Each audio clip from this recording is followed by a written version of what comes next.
warahmatullahi wabarakatuh. Perkenalkan, nama saya Dian Lestari, kelas 12 IPA 1, nomor absen 17. Semangat peduli untuk bangsa. Isu yang dihadapi bangsa Indonesia saat ini yang saya akan bahas isu ekonomi, yaitu kesenjangan ekonomi yang semakin tinggi.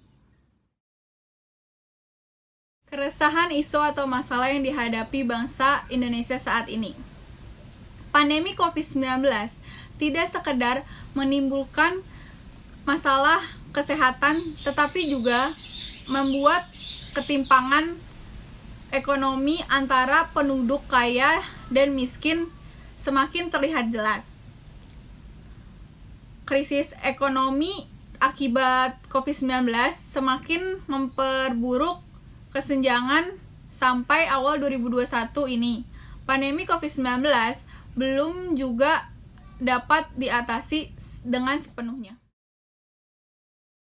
Langkah yang disiapkan untuk berkontribusi bagi bangsa 10 tahun yang akan datang.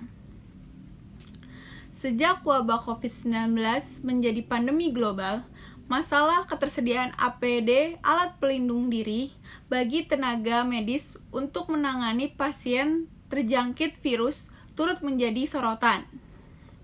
Kondisi ini pula yang dihadapi industri farmasi dan alat kesehatan Alkes dalam memenuhi kebutuhan APD bagi tenaga medis.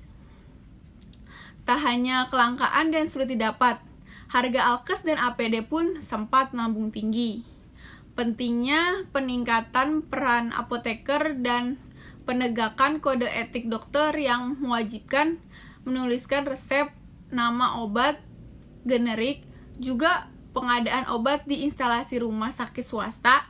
Selain itu, dengan menghindari penguasaan impor secara dominan oleh pelaku usaha tertentu juga penting. Mempertimbangkan sinergi dengan pemerintah yang memiliki keterkaitan dengan pembentukan harga obat dengan tujuan mengurangi biaya produksi obat, dengan tujuan mencegah mahalnya harga obat. Kemandirian dalam industri obat-obatan dan alat kesehatan harus menjadi prioritas bersama dan dilakukan dengan cara yang luar biasa di tengah pandemi COVID-19 yang saat ini terjadi.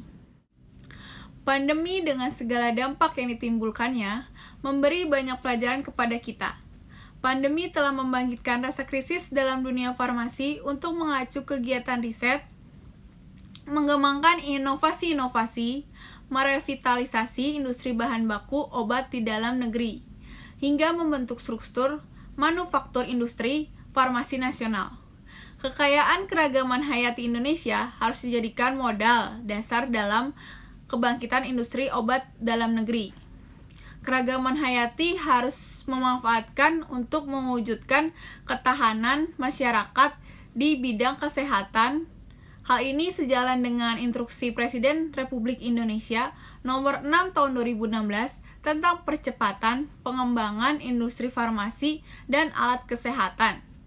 Untuk mendukung kemandirian tersebut, pula Kemenperin menerbitkan Peraturan Menteri Perindustrian nomor 16 tahun 2020 tentang ketentuan dan tata cara perhitungan nilai tingkat kandungan dalam negeri TKDN produk farmasi.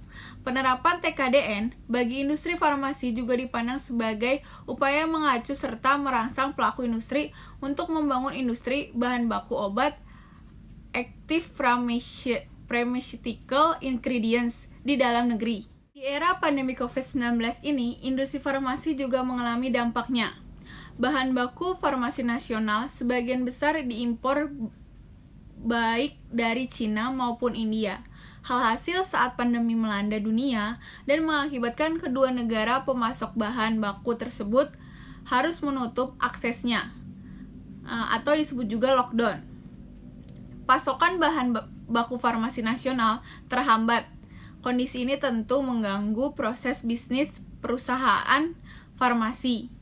Perusahaan farmasi yang memiliki produk terkait pandemi COVID-19, baik dalam bentuk produk promotif, preventif, dan kuratif, mampu bertahan dan terus tumbuh. Bentuk promotif bisa berupa multivitamin, kuratif sesuai regimen terapi COVID-19 secara nasional, serta preventif misalnya vaksin. Sejak pertengahan tahun ini, pemerintah melalui Kementerian BUMN juga telah menguji coba fase 3 calon vaksin COVID-19 melalui PT Bio Farma Persero, dan sejauh ini berjalan lancar. Tak ada efek samping yang signifikan. Diharapkan awal 2021 vaksin ini lolos uji coba dan bisa segera diproduksi secara massal. Industri farmasi sedang menghadapi kondisi moderate rise di mana permintaan produk-produk farmasi yang berkaitan dengan penanganan COVID-19 mengalami peningkatan signifikan. Tetapi di sisi lain permintaan produk yang tidak berkaitan langsung dengan COVID-19 tidak mengalami pertumbuhan atau mengalami penurunan. Industri farmasi juga harus mengubah strategi pemasaran, di antaranya dengan optimalisasi digital khususnya untuk produk obat bebas. Adanya pandemi COVID-19 merupakan salah satu pendorong revolusi industri farmasi nasional, sehingga diharapkan dukungan semua pihak untuk bisa memajukan industri farmasi dalam negeri demi mencapai ketahanan nasional. Untuk kontribusi saya pada 10 tahun yang akan datang, saya akan mengambil jurusan farmasi. Peranan farmasi sebagai bagian dari tenaga kesehatan dalam semua aspek, yaitu dalam hal pencarian dan penelitian obat dan vaksin, penyediaan APD dan BMHP untuk COVID-19, produksi dan distribusi ketersediaan obat, vaksin, dan suplemen, pelayanan farmasi di berbagai layanan kesehatan, serta promosi kesehatan dan pencegahan ke masyarakat.